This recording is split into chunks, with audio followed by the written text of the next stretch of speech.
Waalaikumsalam warahmatullahi wabarakatuh. Baik, selamat pagi Bapak Ibu hadirin yang sudah join via Zoom saat ini bersama kita di sesi paralel speaker room BIC 5B ya.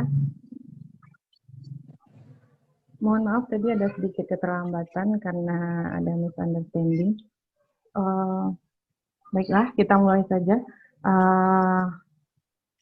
Alhamdulillah pada pagi hari ini kita masih diberi kesempatan oleh Allah berupa nikmat iman dan kesehatan untuk mengikuti kegiatan ini dalam keadaan sehat tak kurang suatu apapun. Salawat beserta salam tak pula kita sampaikan kepada junjungan kita yakni Nabi besar Muhammad Shallallahu Alaihi Wasallam dengan membacakan Allahumma sholli ala sayyidina Muhammad wa ala ali sayyidina Muhammad.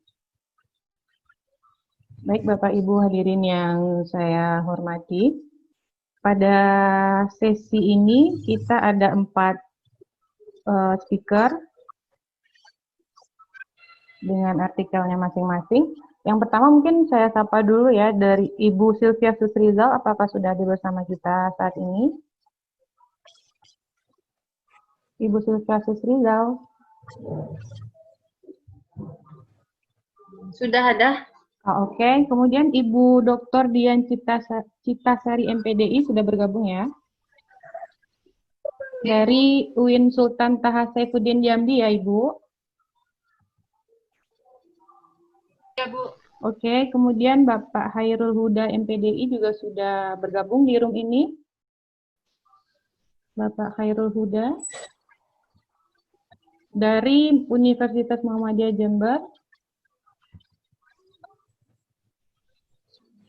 Oke, mungkin nanti. Terus kemudian Bapak Zulmukim dan kawan-kawan. Apakah sudah bergabung di room ini bersama kita? Oke.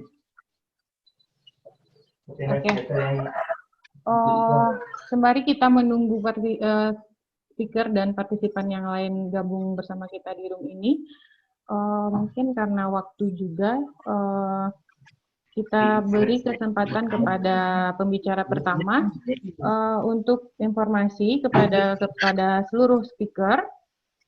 Waktu yang diberi kepada speaker untuk mempresentasikan artikelnya serta tanya jawab diberi waktu 30 menit saja. Jadi mohon dimaksimalkan waktu yang telah diberikan demi kelancaran acara kita pada pagi hari ini. Untuk itu langsung saja kita persilahkan kepada Ibu Sylvia Susrizal untuk mempresentasikan artikelnya yang berjudul Guru PAI dan Usahanya Menyeimbangkan Potensi Intelektual Siswa dalam Meningkatkan Proses Pembelajaran. Kepada Ibu kami persilakan waktu dan tempat. Baik, terima kasih Bu Novi. Untuk PPT-nya gimana caranya Bu Novi?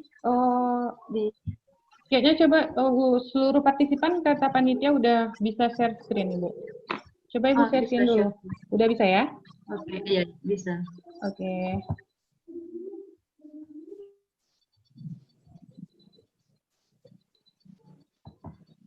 Oke, udah Bu Novi.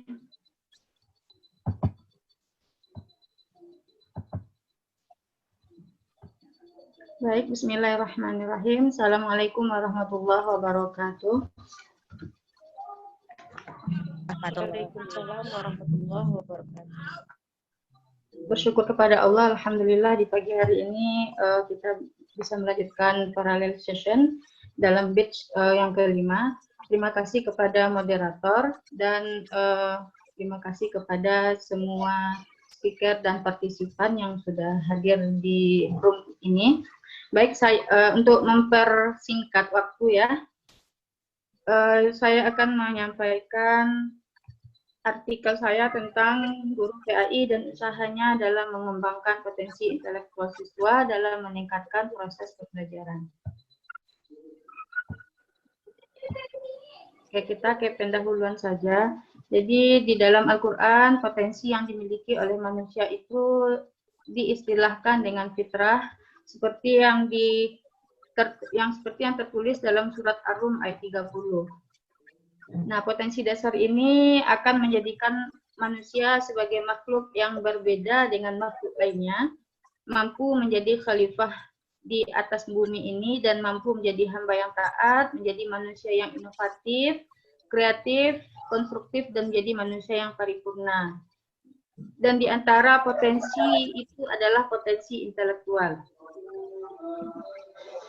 Dan potensi dalam kajian psikologinya dikenal dengan istilah kecerdasan. Nah, kecerdasan intelektual itu hubungannya dengan proses berpikir, itu hanya mampu dalam tataran berpikir rasional atau logika linear, atau dikenal dengan berpikir konvergen yang diperlukan manusia untuk menghasilkan jawaban yang terbaik dari satu masalah. Dan proses berpikir ini dapat diukur dengan menggunakan alat tes IQ.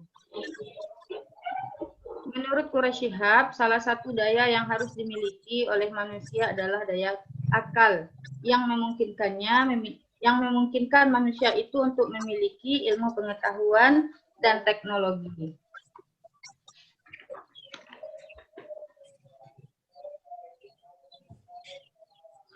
Jadi antara pengembangan potensi dan usaha guru pendidikan agama Islam, karena di sini kajian yang saya angkat adalah guru PAI. Jadi ada hubungan yang timbal balik antara usaha pendidikan guru agama Islam dalam pengembangan potensi di dalam sebuah proses pembelajaran. Jika usaha pengembangan potensi itu maksimal, maka akan berdampak baik pula terhadap proses pembelajaran dan terhadap pengembangan potensi siswa itu sendiri. Dan begitu juga sebaliknya, jika pelaksanaan proses pembelajaran yang terjadi itu efektif, dia baik dan efektif, maka potensi juga akan bisa dikembangkan. Atau sebaliknya, jika usaha guru itu tidak baik, maka pengembangan potensi dan proses pembelajaran itu tidak akan berdampak baik. Oke, rumusan masalah dalam penelitian ini adalah bagaimana usaha guru pendidikan agama Islam mengembangkan potensi intelektual siswa dalam meningkatkan proses pembelajaran.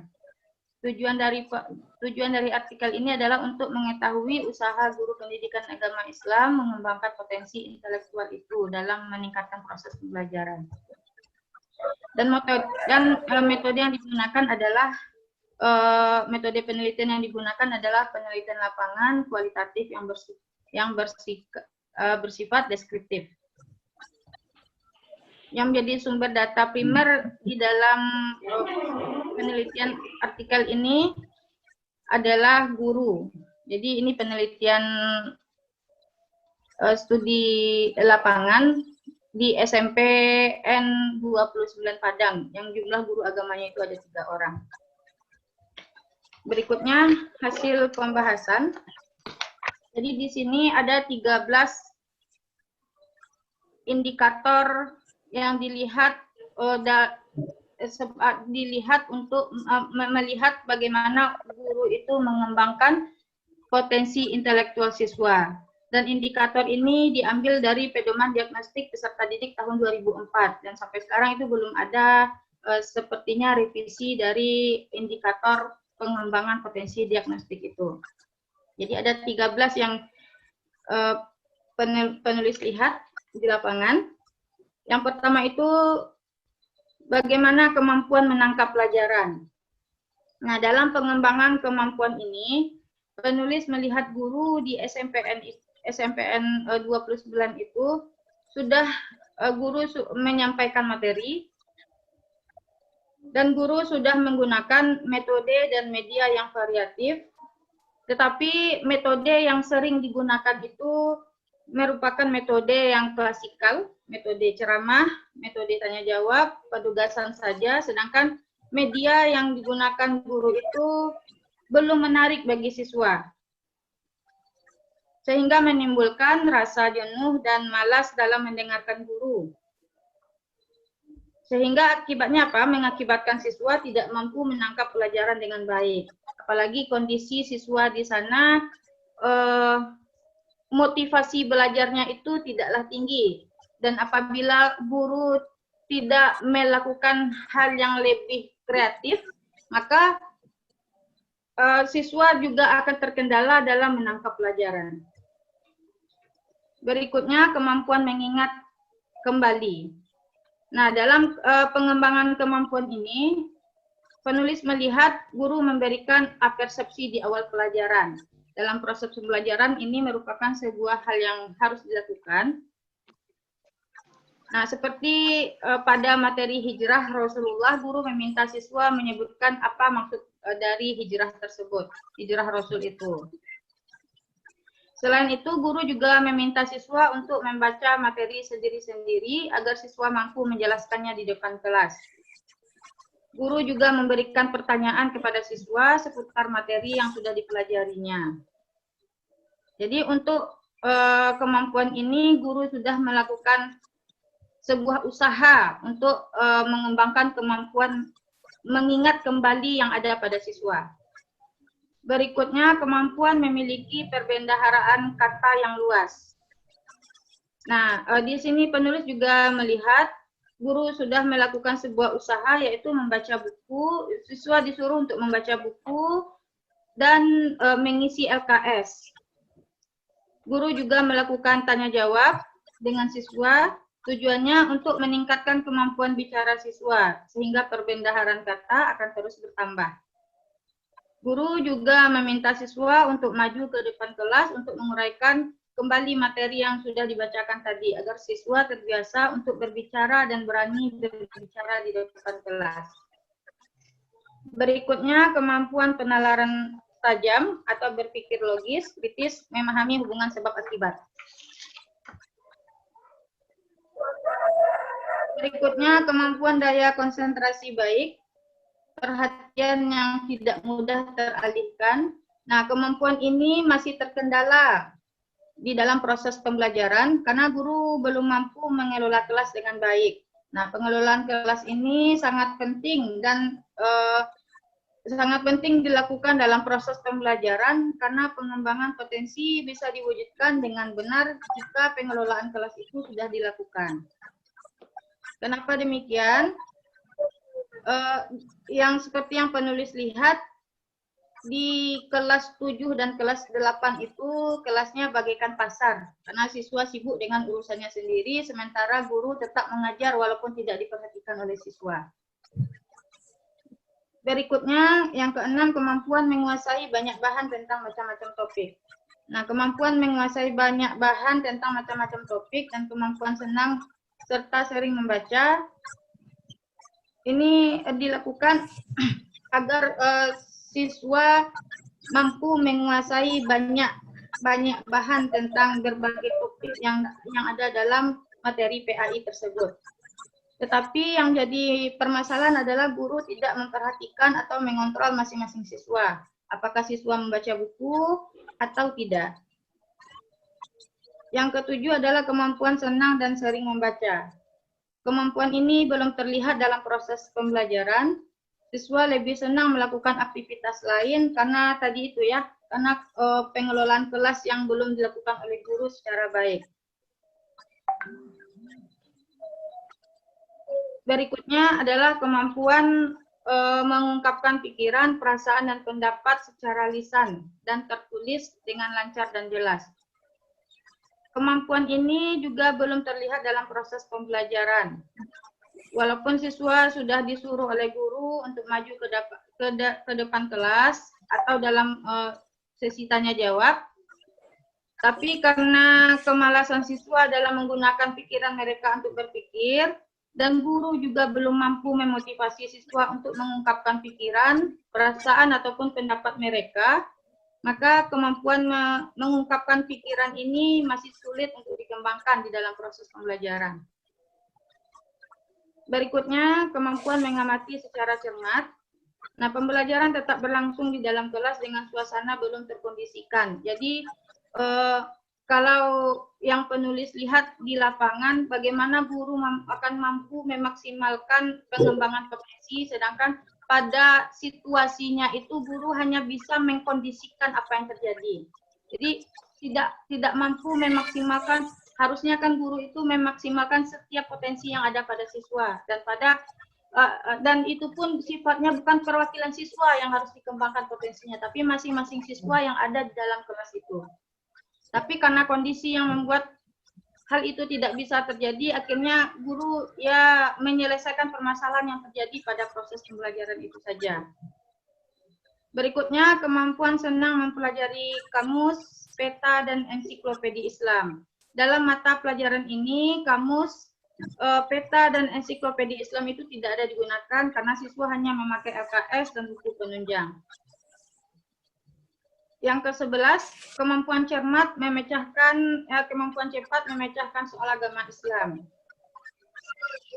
Nah, seperti hasil wawancara yang didapatkan, kemampuan mereka dalam memecahkan soal agama Islam itu masih rendah karena kemampuan motivasi untuk membaca itu yang masih rendah, sehingga berhubungan lurus dengan kemampuan mereka juga dalam memecahkan soal agama Islam.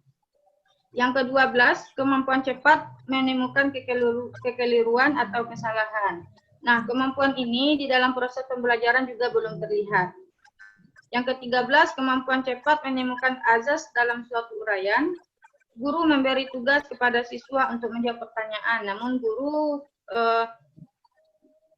memberi nilai tanpa memeriksa terlebih dahulu. Walaupun ini tidak hanya di SMP ini terjadi, mungkin di SMP-SMP lain juga ada guru, ketika guru memberikan tugas, tapi tugas itu tidak diperiksa. Cuman nilainya sudah keluar. Nah, ini sebuah masalah juga. Oke, mungkin itu saja presentasi singkat dari artikel ini, dikembalikan kepada Bu Nafi. Terima kasih. Baik, terima kasih Ibu Sylvia Tutrizal atas pemaparannya mengenai artikel yang berjudul Guru PAI dan Usahanya Menyeimbangkan Potensi Intelektual Siswa dalam Meningkatkan Proses Pembelajaran. Di mana dari kacamata saya sendiri, apa yang telah diteliti oleh Ibu Sylvia Tutrizal ini merupakan kejadian yang sering kita temukan di lapangan. Baik, mungkin langsung saja kita buka sesi ini untuk dua penanya kepada all participants. You can give some question to the speaker. Let me invite you. Kalau ada yang ingin bertanya, silahkan.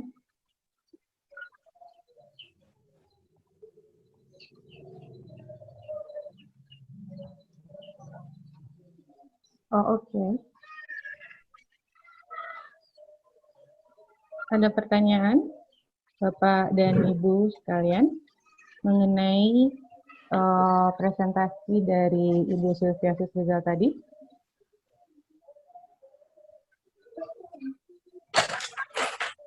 Kalau yang ingin bertanya, silakan videonya di-unmute dulu. Baik, Assalamualaikum warahmatullahi wabarakatuh. Waalaikumsalam warahmatullahi wabarakatuh. Dengan Bapak Kazwa Baik, ini. saya dari Pekanbaru. Oh, Bapak dari Pekanbaru. Selamat bergabung Bapak di BIC 5. Iya, alhamdulillah, terima kasih. Saya senang sekali pagi ini bisa bertemu dengan orang-orang berilmu semua pagi ini. Mudah-mudahan ilmunya berkah dan bermanfaat. Amin. Amin, amin. Menarik sekali buat saya artikel yang sudah disajikan oleh Ibu Sylvia ya. Iya, betul Bapak. Luar biasa. Singkat saja saya memberikan sebuah pertanyaan. Ini penelitiannya buat 3 orang guru PAI yang mengajar di SMP 29 Padang ya. Ini apakah berdasarkan PTK atau memang penelitiannya itu langsung kepada guru yang bersangkutan? Sebab kan dari sekian banyak guru, kasus yang terjadi itu luar biasa. Guru memberikan tugas, namun tidak memeriksa dan nilainya itu bisa keluar. Ini yang luar biasa buat saya. Apakah memang seperti itu terjadi atau hanya dalam pemikiran penulis atau peneliti saja, karena memang di mana-mana tadi disampaikan pasti ada terjadi hal-hal seperti itu.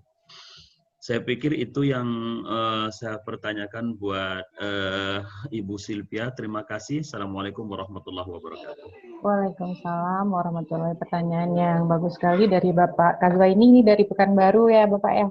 Oh, silakan Iya. langsung saja ditanggapi oleh Ibu Sylvia Sustrizal. Terima kasih Bapak untuk pertanyaan yang luar biasa. Jadi ini kan penelitiannya deskriptif kualitatif. Jadi saya langsung bertanya dan mengobservasi kondisi yang ada di sekolah. Jadi untuk melihat ini saya juga bertanya kepada siswanya Pak. Iya. Apakah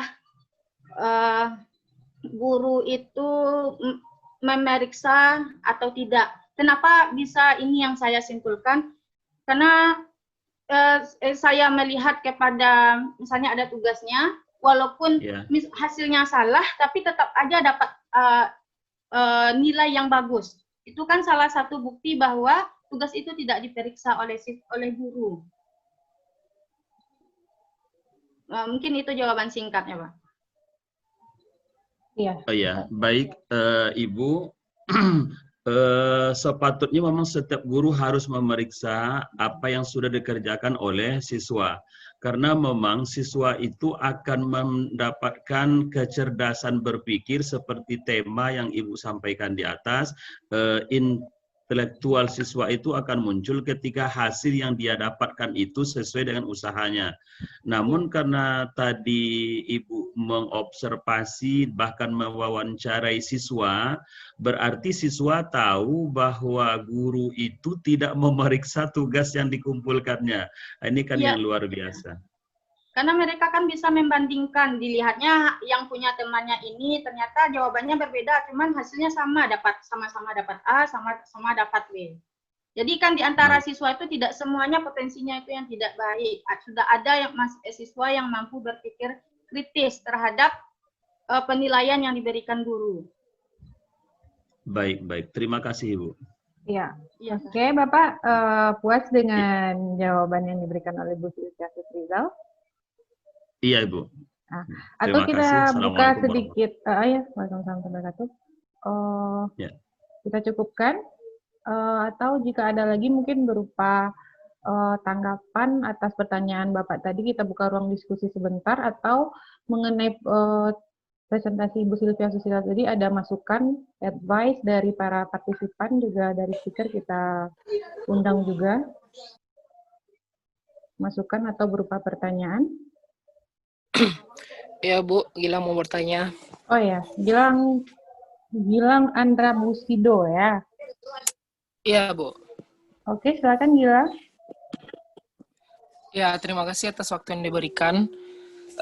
Di sini Gilang ingin bertanya, apakah sekarang kan lagi maraknya sebagai dikenal dengan masanya pandemik ya. Nah, hal tersebut memungkinkan kita sebagai peserta didik itu lebih mendapatkan ilmunya di rumah, kan?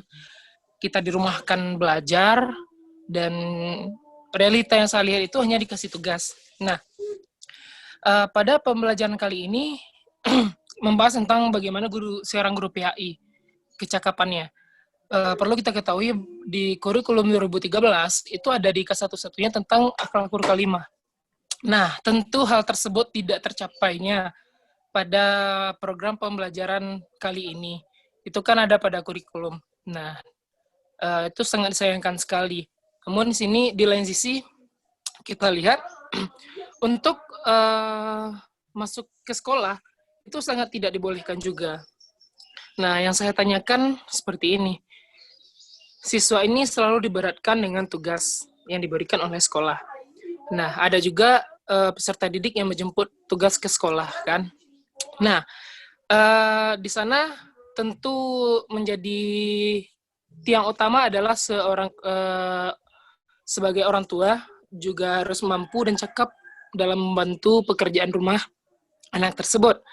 Nah, di sini saya ingin bertanya, apakah Ibu tidak adakah menanyakan tentang bagaimana efektivitas pembelajaran atau bagaimanakah optimalitas seorang guru atau kecakapan seorang guru dalam masa pandemi ini dalam membuat anak tersebut paham akan teori. Bukan hanya untuk sebagai mengerjakan tugas, lalu dia berpikir, oh saya sudah sekolah, Nah, sejatinya sekolah ini bukanlah untuk mengerjakan tugas, tetapi bagaimana mengubah mindset dan juga pola pikir seorang peserta didik ini, dan juga menerapkan teori apa yang telah yang telah disuruh atau yang diwajibkan kurikulum kita sampaikan kepada peserta didik itu agar nyampe gitu kan. Nah, bagaimana sih hal tersebut demikian gitu? Bagaimana pandangan dari Ibu, atau adakah yang pernah Ibu temui di lapangan? Mungkin ya itu yang saya tanyakan. Terima kasih. Assalamualaikum warahmatullahi wabarakatuh. Oke, terima kasih Waalaikumsalam Gilang atas warahmatullahi wabarakatuh. pertanyaan yang sangat luar biasa. Gilang ini mahasiswa pasca kita ya? Oke, langsung Iya, Bu. saja ditanggapi oleh Ibu Sylvia Sutrizal. Terima kasih kepada Bu Novi dan Gilang. Artikel ini terlepas dari masa pandemi, jadi ini sudah dilakukan penelitiannya sebelum masa pandemi. Tapi walaupun seperti itu, mungkin saya bisa mencoba menjawab berdasarkan pengalaman, karena saya punya anak juga 2 di rumah sedang BDR.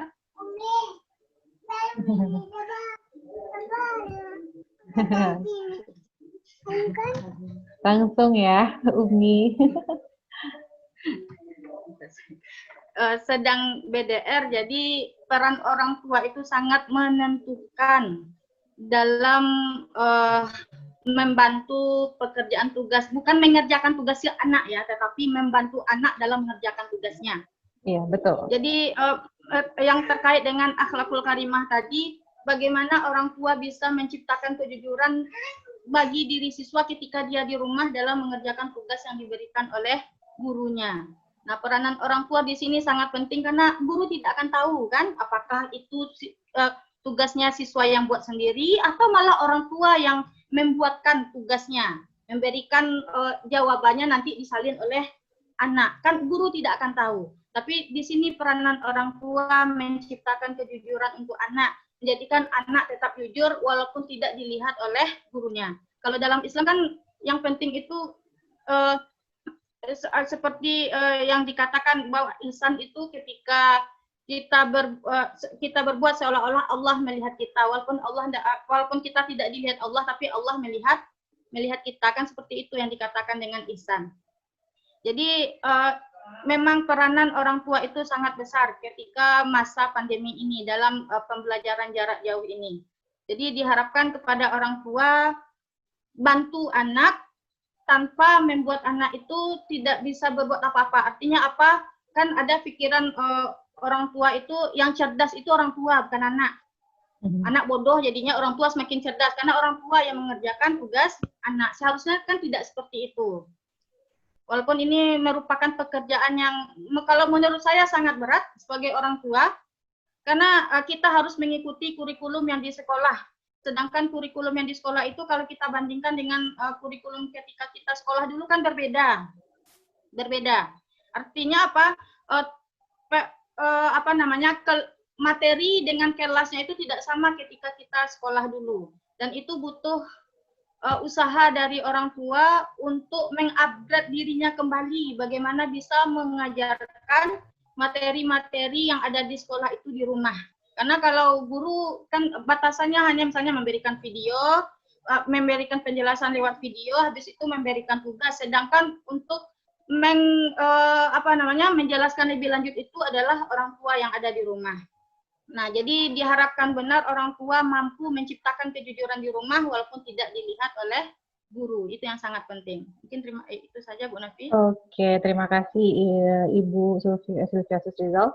Di mana pada masa pandemi ini kita semua sebagai orang tua maupun peserta didik merasakan hal yang sama ya.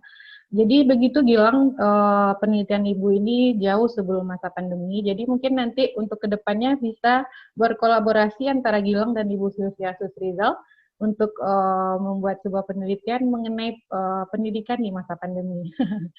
Oke, saya rasa cukup untuk sesi pertama dari penampilan Ibu Sylvia Sutrizal. Sangat baik sekali, kita beri aplaus untuk beliau. Oke, selanjutnya kita langsung saja sapa speaker kedua kita ya, karena waktu juga kita takutnya nanti nggak kekejar.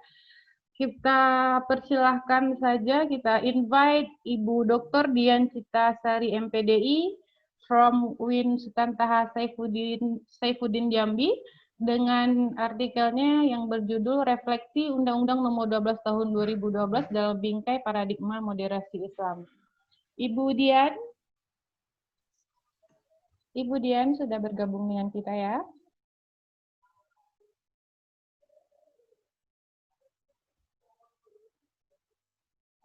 Ibu Dian. Oh, masih di mute? Ya, sudah. Ibu Dian bisa bergabung bersama kita.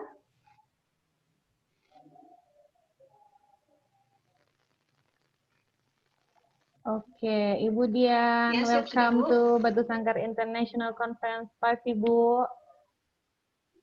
Terima kasih sudah bergabung dan akan memberikan berbagi ilmu bersama kita hari ini. Silakan Ibu untuk mempresentasikan makalahnya.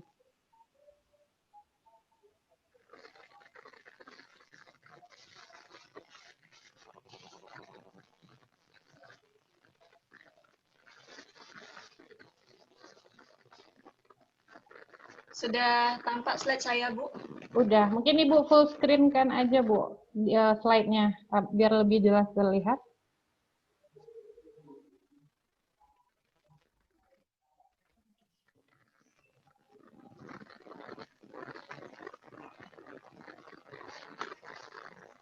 Oke. Assalamualaikum warahmatullahi wabarakatuh. Waalaikumsalam warahmatullahi wabarakatuh. Perkenalkan, saya Dian Citasari, kemudian bersama dua teman saya, Ibu Lailatul Isnaini dan Bu Citra Juniarni dari UIN Sultan Taha Jambi, ingin menyampaikan sebuah paper tentang hasil diskusi ringan kami bersama setelah beberapa mata kuliah yang kami lalui. Ini adalah refleksi tentang Undang-Undang Nomor 12 Tahun 2012 tentang yang dibingkai dengan paradigma Islam, moderasi Islam. Pada bagian abstrak kami menjelaskan bahwa pendidikan adalah sumber energi strategis bagi perbaikan taraf hidup masyarakat. Dalam Undang-Undang Nomor 12 Tahun 2012 dijelaskan tentang tujuan pendidikan tinggi, yaitu dihasilkannya lulusan yang menguasai cabang ilmu pengetahuan dan atau teknologi untuk memenuhi kepentingan nasional dan peningkatan daya saing bangsa, serta untuk memenuhi tujuan fungsi pendidikan tinggi yaitu untuk mengembangkan civitas akademia yang inovatif, responsif, kemudian kreatif, terampil dan berdaya saing serta kooperatif melalui pelaksanaan Tridharma. Peranan dan fungsi perguruan tinggi ini terangkum dalam dua lahan kerja, yaitu lembaga dakwah dan lembaga akademik. Keberadaan perguruan tinggi Islam ini menghasilkan suatu penataan yang mampu membuat kita pada 3 titik pendekatan moderasi Islam. Dan kata kunci dari penjelasan abstrak ini adalah pendidikan tinggi, era global, moderasi, dan inovasi Islam. Kita berangkat dari fakta bahwa tantangan sumber daya Indonesia itu dilihat dari grafik tahun data 2010 itu baru mencapai 4,6% saja SDM kita yang mengenyam perguruan tinggi. Dan itu adalah kenaikan yang signifikan dari tahun 2001. 9 tahun sebelumnya. Jadi satu dekade itu sekitar 10 tahun hanya beberapa persen naiknya kesadaran masyarakat yang mampu menunaikan pendidikan hingga perguruan tinggi. Kemudian kami melanjutkan diskusi bahwa fakta itu menghasilkan pendidikan yang kita tahu sendiri grafik persen dari yang mampu mengenyam pendidikan tinggi itu ternyata yang menamatkannya hanya 4,6% itu kemudian disaring lagi, difilter lagi ke dalam penyerapan sumber daya masyarakat. Yang bekerja, lulusan yang bekerja, kemudian lulusan yang mampu diserap masyarakat sebagai pendakwah atau lainnya yang menempati dua lahan tadi, lahan akademik maupun lahan dakwah, itu lebih turun lagi dari total lulusan yang ada pada tahun itu. Kemudian jika dibandingkan dengan beberapa negara, terutama negara tetangga kita, presentasinya sangat jauh melampaui gitu. Jadi kalau kita cuma 7,2%, nah negara tangga itu sudah mencapai 20,30%.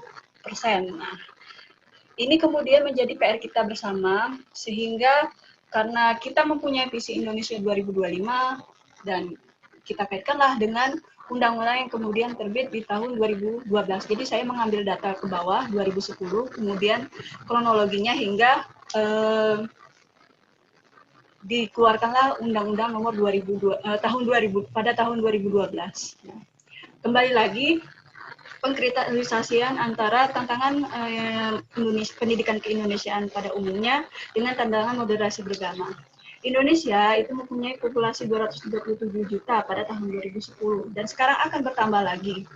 Pada anggota, dan Indonesia merupakan anggota G20, itu merupakan level ke-15 dari total negara-negara anggota G20 saat itu. Kemudian merupakan negara kunci dengan populasi penduduk yang terbesar di ASEAN. Lebih dari 600 juta penduduk, itu merupakan total semua populasi di ASEAN. Dan merupakan negara demokratis, kemudian merupakan negara mayoritas muslim terbesar, kemudian kaya sumber daya. Kemudian ini adalah politik yang kemudian bisa secara rutin 4 tahun mengadakan pemilihan kepala negara dengan sistem demokratis. Tantangannya, pertama, kita dihadapkan pada radikalisme. Kemudian, baik itu dalam bentuk tekstual, simbolik, kemudian klaim kebangsaan, atau penolakan atas perbedaan serta identitas. Padahal Indonesia itu, di dalam Indonesia ini ada beragam negara, ada beragam agama, dan juga mazhab serta aliran. Nah, poin 1 dan poin 2 ini dipertebal lagi dengan posisi kelompok lemah dalam relasi seperti relasi yang minoritas dan mayoritas. Akhirnya, kita masuk kepada formasi undang-undang itu yang sudah ada. Undang-Undang Nomor 12 tahun 2012 itu mempunyai setidaknya payung sebagai bangsa yang cerdas. Payung tujuan, goal akhirnya adalah bangsa yang cerdas, sejahtera, dan berbudaya. Di bawahnya, bagian plafonnya itu ada berkembangnya SDM yang dan iptek yang unggul. Dan berkembangnya SDM itu tegak di antara 4 pilar, yaitu standar, pendidikan, penelitian, pengabdian, dan peraturan perundangan. Nah, di bawahnya lagi ada SDM, kemudian prinsip otonomi pengelolaan, kemudian prinsip penyelenggaraan. Nah, bagaimana kita memformulasikan refleksinya dalam Undang-Undang Nomor 12 ini dengan pendekatan bingkai moderasi Islam? Tentu kita tahu dulu diagram inti tujuan kita beragama, yaitu pertama dari basis keluarga, kemudian dari basis masyarakat, kemudian naik lagi ke basis negara yang makmur, hingga jadilah basis tertinggi dari tujuan beragama itu adalah anugerah semesta. Kemudian kita masuk ke tataran teknisnya, bahwa untuk penerapan Islam, moderasi Islam di dalam pendidikan, terutamanya pendidikan tinggi, setiap elemen seorang muslim yang menjadi penggerak di dalam pendidikan itu harus menerapkan setidaknya 7 style. Dia sebagai pendidik, dia sebagai manajer, dia sebagai administrasi, kemudian dia sebagai supervisornya juga, dia sebagai pemimpin, hingga dia sebagai inovator dan motivator. Semua karakteristik dan sikap itu menghasilkan sebuah nilai yang mengembangkan reaksi dan interaksi yang seimbang untuk kestabilitasan lingkungan dari pencapaian dari moderasi Islam itu sendiri. Kemudian input yang terakhir itu adalah kita mendapat kedamaian atau ketentraman atau keamanan dalam menjalankan agama atau ibadah kita di dalam kerumunan perbedaan yang ada tadi. Nah, sehingga dari semua itu kita mencapai titik di mana nanti ada tujuan dari Kemenak yang sudah memformulasikan moderasi agama itu, yaitu indikator yang pertama komitmen kebangsaan, indikator yang kedua toleransi, indikator yang ketiga anti kekerasan, dan indikator yang keempat akomodatif terhadap kebudayaan lokal.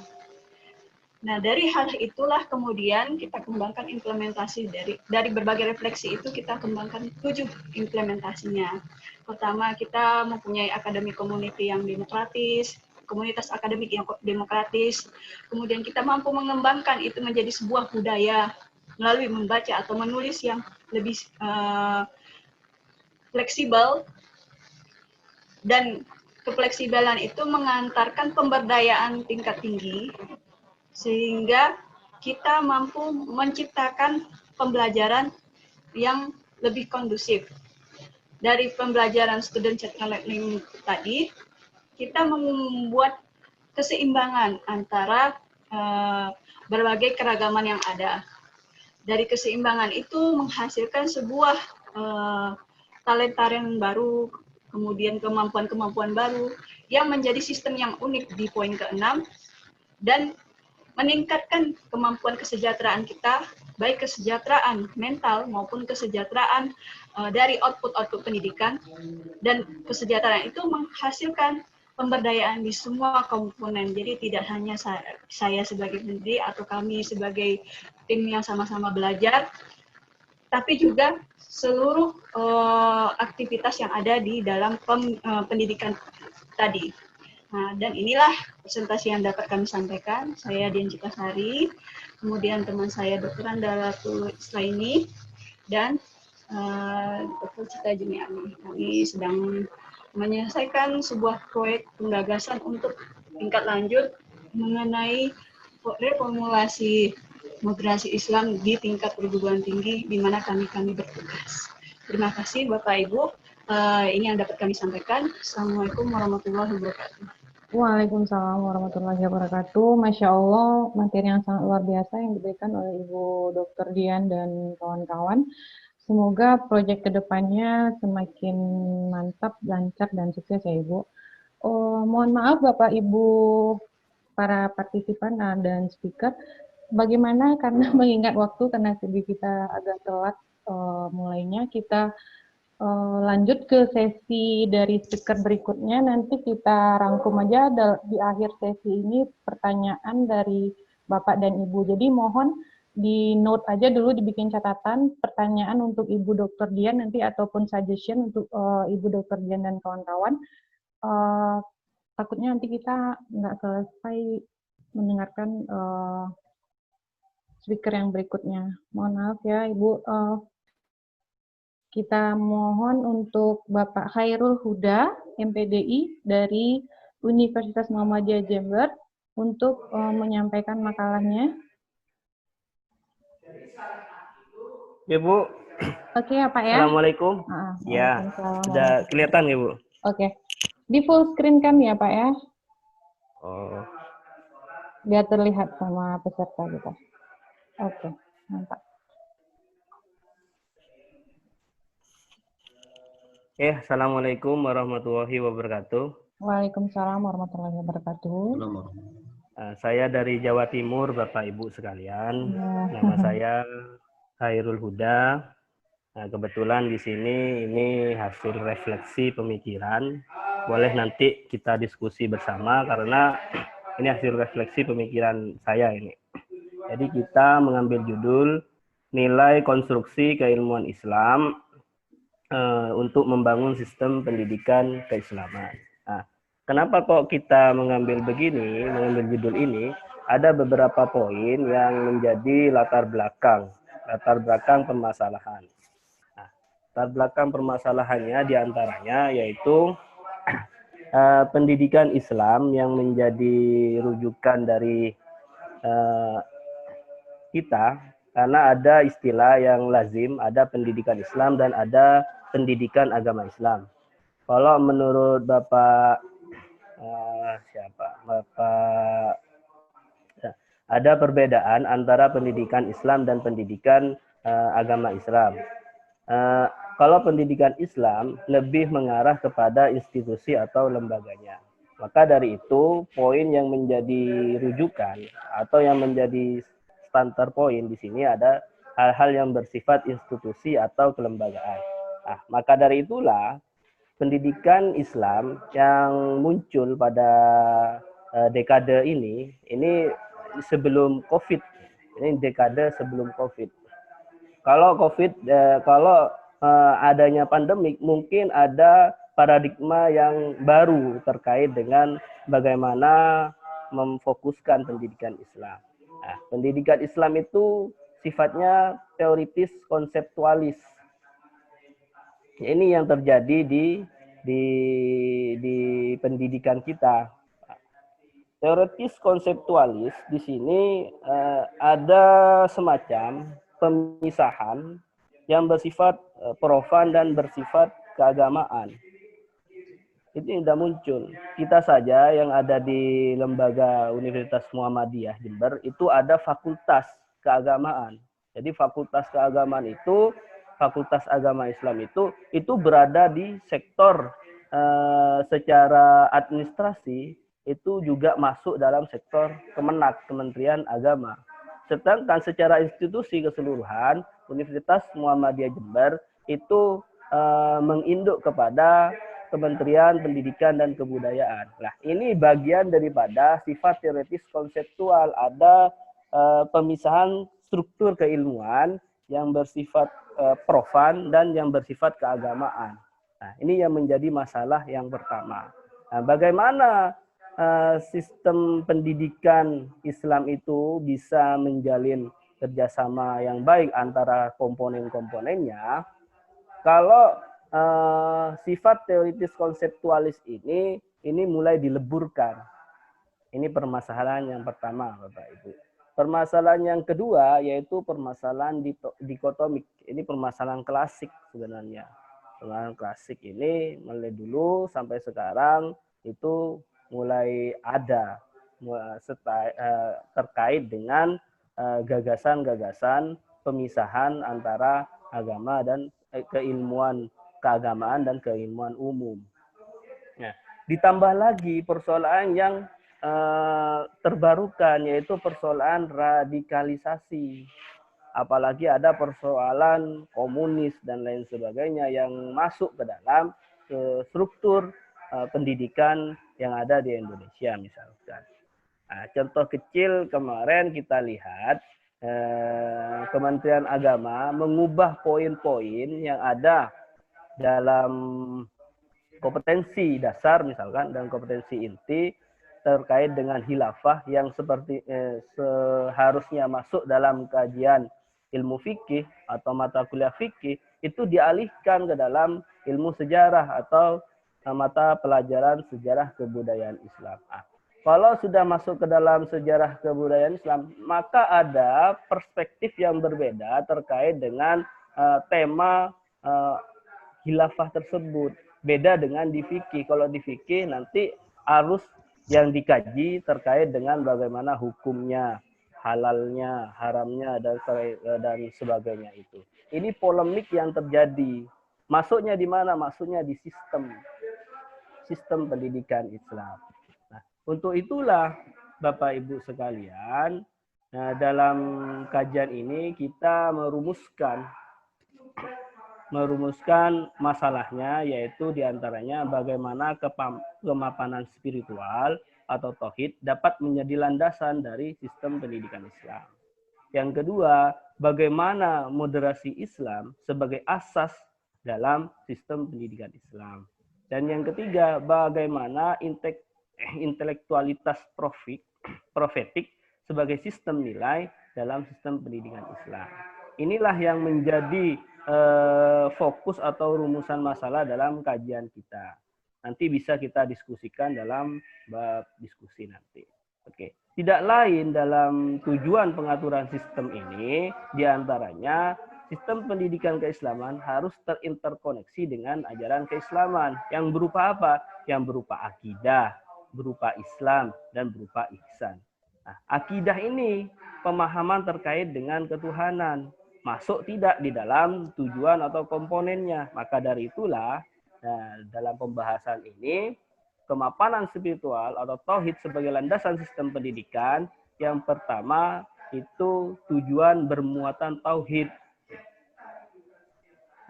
Tujuan dan visi misi visi, misi, dan tujuan itu menjadi landasan utama, bagaimana nilai spiritualnya itu masuk di situ. Nah, konsep nilai spiritual apa yang ingin dibahas dalam pemahaman hal ini patut dikaji kita bersama. Seperti apa nilai tauhidnya yang ingin kita masukkan. Yang kedua, yaitu pendidik dan peserta didik. Kita ini membahas terkait dengan komponen dalam sistem pendidikan, karena dalam sistem pendidikan itu ada komponen tujuan, ada komponen peserta didik, ada komponen pendidik, ada komponen lingkungan, ada materi. Nah, di dalam materi misalkan, bagaimana nilai keislaman itu menjadi raja di situ. Interkoneksi antara mata pelajaran yang ada di lembaga pendidikan, bagaimana nilai keislaman itu bisa masuk dalam mata pelajaran yang ada. Nah, ini perlu adanya interkoneksi. Perlu adanya interkoneksi. Dan yang terkait dengan setting, misalkan setting, lingkungan, dan kondisi keislaman, nah harus mampu setiap lembaga pendidikan mampu untuk men-setting tersebut. Nah, kita beberapa hari yang lalu observasi di sekolah Kristen. Ternyata di sekolah Kristen tersebut, ini di Kabupaten Jember, ada sekolah Kristen yang di dalamnya ada beberapa siswa yang masuk kategori umat Islam. Ternyata oleh pihak sekolah itu ada wadah di situ terkait dengan untuk siswa yang berada yang beragama Islam di situ. Ada beberapa. Jadi tiap Jumat itu dimasukkan ada guru Islamnya di situ. Itu bagian daripada bagaimana landasan sistem pendidikan itu sudah masuk meskipun bukan di lembaga keislaman. Ini saya singkat saja ya Bapak Ibu karena waktunya juga mepet. Yang kedua, topik yang kedua yang menjadi kajian adalah moderasi Islam sebagai arah sistem pendidikan Islam. Nah, kalau moderasi itu sifatnya ada 3 poin, yaitu tentang konseptual, tentang metodis, dan nilai universal. Nah, konseptual itu lebih arahnya kepada pembelajaran. Makanya pembelajaran lebih bersifat bermakna. Pembelajaran lebih bersifat integralistik, berbasis kepada nilai. Yang seterusnya adalah kematangan dan aktif. Nah, integralistik berbasis nilai ini menurut saya ini tidak terjadi ketika ada pembelajaran online. Pembelajaran online atau daring ini nilai-nilai di situ tidak masuk. Contoh kecil ketika kemarin kita melaksanakan pembelajaran online, ternyata mahasiswa kita itu berada di warung kopi. Warung kopi. Jadi kita pembelajaran online, mahasiswanya ada di warung kopi. Kita ada di sekolah atau di rumah. Kita ada di kampus atau di rumah. Tetapi mahasiswa itu ada di warung kopi. Ya, secara online, konsep keilmuan masuk, tapi secara nilai. Nah, ini belum tentu masuk karena terpengaruhi oleh lingkungan yang ada di situ. Makanya setting pendidikan itu perlu kita pikirkan bagaimana arus yang menjadi pilar pendidikan tidak masuk di situ. Yang kedua terkait dengan metode yang dipakai dalam rangka menciptakan konseptual pendidikan yaitu berbasis nilai. Makanya harus kita pikirkan bersama bagaimana metode itu bisa menyerap terkait dengan keilmuan maupun nilai emosional terhadap peserta didik atau murid atau mahasiswa itu. Yang ketiga, nilai yang diinginkan dalam paradigma berupa nilai universal yang menjadikan manusia sebagai insan kamil. Nah, arahnya kemana? Arahnya ke sana sebagai insan kamil. Yang menjadi fokus ketiga kita, diantaranya kita mengambil pola pemikirannya Kunto Wijoyo, yaitu intelektualitas profetik sebagai sistem nilai dalam sistem pendidikan. Nah, nilai sosial profetik ini diantaranya adalah humanisasi, liberasi, dan transendensi. Nah, kita lebih lanjut kepada diskusi nanti Bapak Ibu. Dan itulah yang menjadi kesimpulan kami bahwa kemapanan spiritual atau tauhid itu menjadi landasan dari sistem pendidikan. Yang ke-7 atau ke-6 tersebut dalam komponen pendidikan Islam haruslah ada nilai-nilai tauhidnya dalam setiap komponen tersebut. Dan yang kedua, model Islam itu sebagai arah dari sistem pendidikan Islam yang kemarin menurut Profesor siapa itu lupa saya, itu harus berada di tengah-tengah, tidak terbawa arus kiri maupun arus kanan.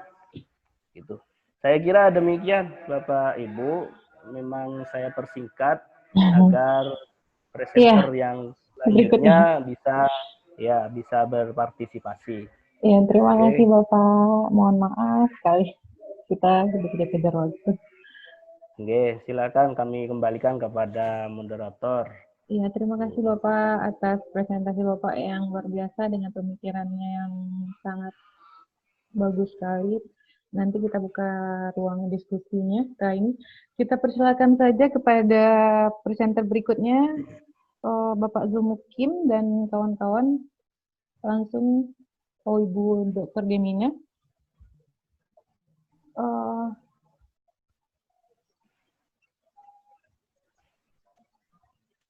Ibu, itu mute, Bu. Speakernya, Bu.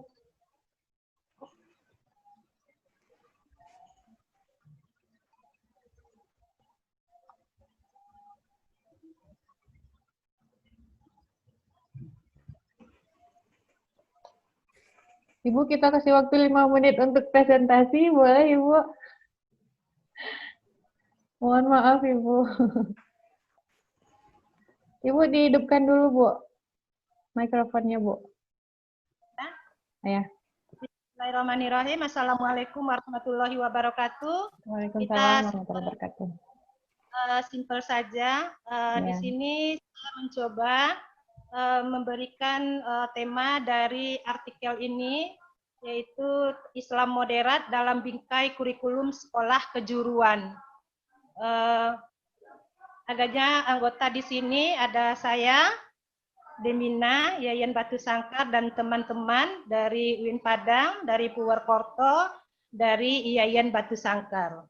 Adapun di sini sedikit tentang profil saya, sedikit saja, NIDN, Google Scholar saya, Demina Batu Sangkar, untuk bisa bergabung kita, Sinta ID Orchid, Kombes, dosen MPI S2 Batu Sangkar, pendidikan, organisasi eksternal, pengurus Dewan Pendidikan Kabupaten, dan pengurus Bundokandoang Kabupaten Tanah Datar.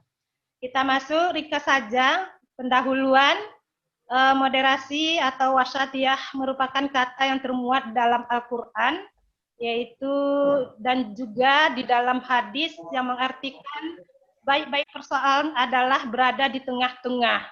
Ya, moderat dapat diartikan keseimbangan antara keyakinan dan toleransi untuk memiliki keseimbangan di tengah masyarakat, perbuatan yang tidak ekstrim atau radikal, atau sikap berlebihan dalam paham dan pengalaman keagamaan. Selanjutnya ada beberapa pilar-pilar moderasi beragama itu sendiri. Yang pertama egaliter, ada jalan tengah, ada reformasi, ada musyawarah, ada keseimbangan, ada toleransi, lurus dan tegas, serta dinamis. Selanjutnya berbagai persoalan, Indonesia dengan jumlah usia produktif dan usia sekolah tergolong tinggi, yaitu 83% dari jumlah penduduk, merupakan sumber daya mewarnai bangsa dan agama. Tujuan pendidikan kejuruan berorientasi kerja dalam pendidikan karakter dan spiritual yang dibangun dengan bingkai moderasi beragama dalam rancangan kurikulum dan implementasi hendaknya dalam riset ini. Kurikulum merupakan pedoman dalam proses pembelajaran yang dirancang dan dilaksanakan oleh individu atau kelompok, memuat tujuan, isi, dan bahan pembelajaran untuk mencapai tujuan pendidikan, baik tujuan instruksional maupun tujuan pendidikan secara nasional. Selanjutnya, berbagai konflik keagamaan dan sosial di lingkungan sekitar, pelakunya lebih banyak anak muda dengan usia produktif atau usia sekolah. Perilaku siswa ikut demo, ini terbaru dari Metro TV 2020, cabut, pornografi, dan banyak lagi dekade moral dilakukan tanpa beban dengan alasan ikut-ikutan.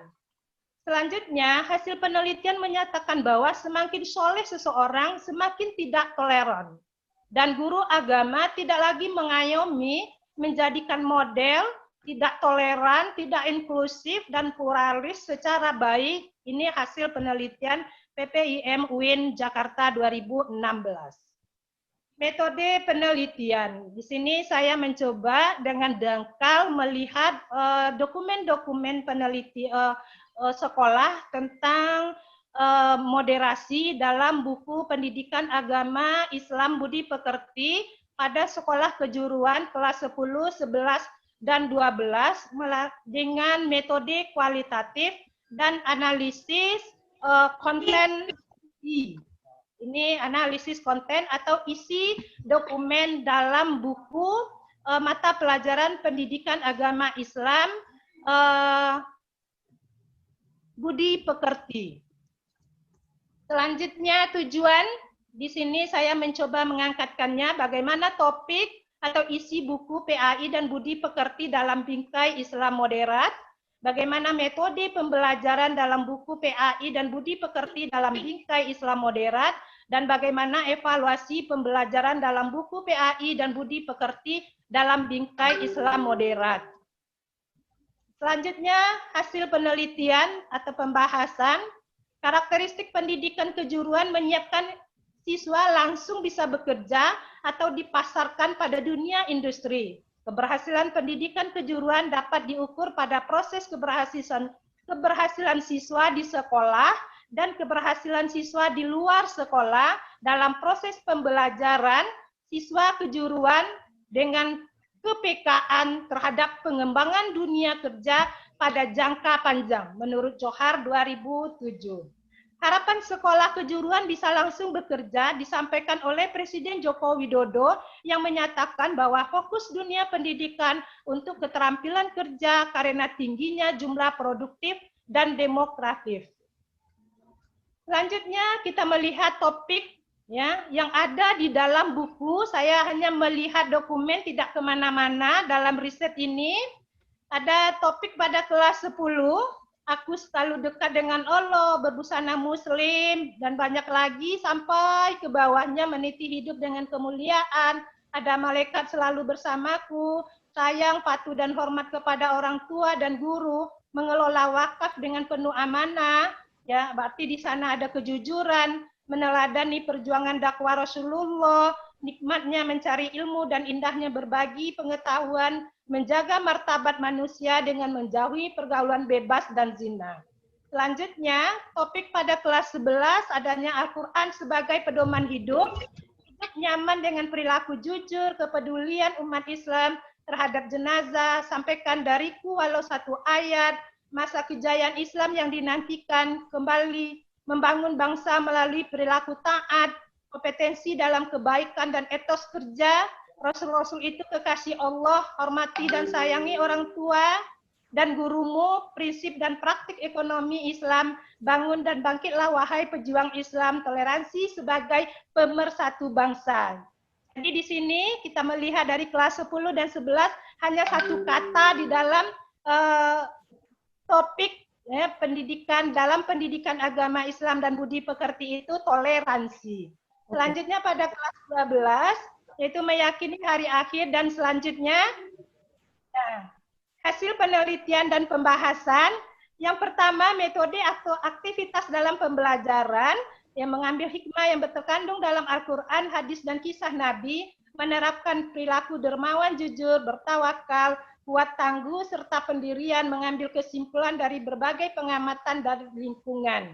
Jadi evaluasi dalam dokumen pembelajaran PAI dan Budi Pekerti dilakukan dengan berbagai pertanyaan dalam bentuk bagaimana, jelaskanlah, refleksi sikap siswa melalui pengamatan terhadap lingkungan sekitar. Pendidikan agama Islam di sekolah diharapkan memberikan kontribusi positif dalam membentuk warga negara yang beragama dengan baik dalam menata dan menyelesaikan masalah kehidupan berbangsa dan bernegara. Ini menurut Ahmad Sunhaji.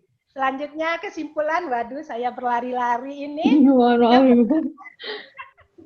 Analisis terhadap isi dan topik dalam buku PAI dan Budi Pekerti secara langsung memuat indikator atau aspek-aspek dan karakteristik aspek Islam moderat hanya pada aspek toleransi. Ini yang tertulis langsung.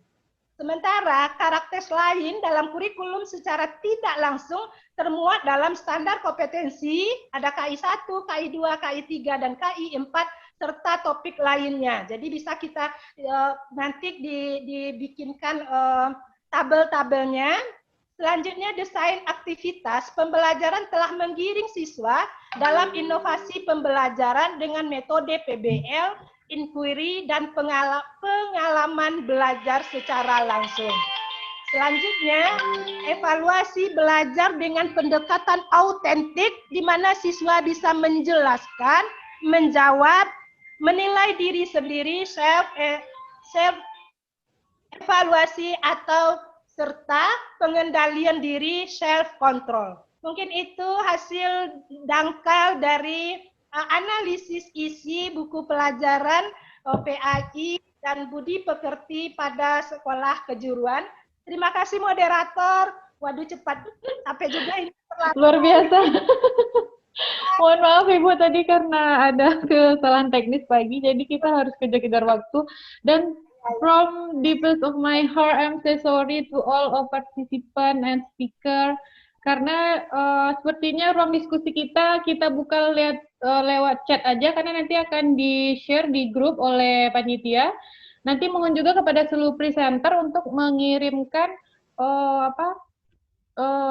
file materinya tadi di chat untuk seluruh partisipan yang ingin minta materinya. Untuk link absennya, mohon maaf agak error ya. Bentar lagi saya coba kirim ulang. Terima kasih semua, karena sebentar lagi kita akan langsung dipecah ke room yang lebih besar lagi untuk sesi yang berikutnya. Jadi mohon maaf sekali jika ada pertanyaan ataupun saran dan masukan, langsung saja via chat, nanti akan langsung dikoordinir oleh panitia lewat WA group. Mungkin saya mohon maaf sekali karena waktu yang sangat singkat ini kita jadi dikejar-kejar waktu. Terima kasih atas segala partisipasi Bapak dan Ibu. Kepada para presenter kita ucapkan sangat-sangat apresiasi sekali, semua materi yang mereka sampaikan sangat bermanfaat bagi kita.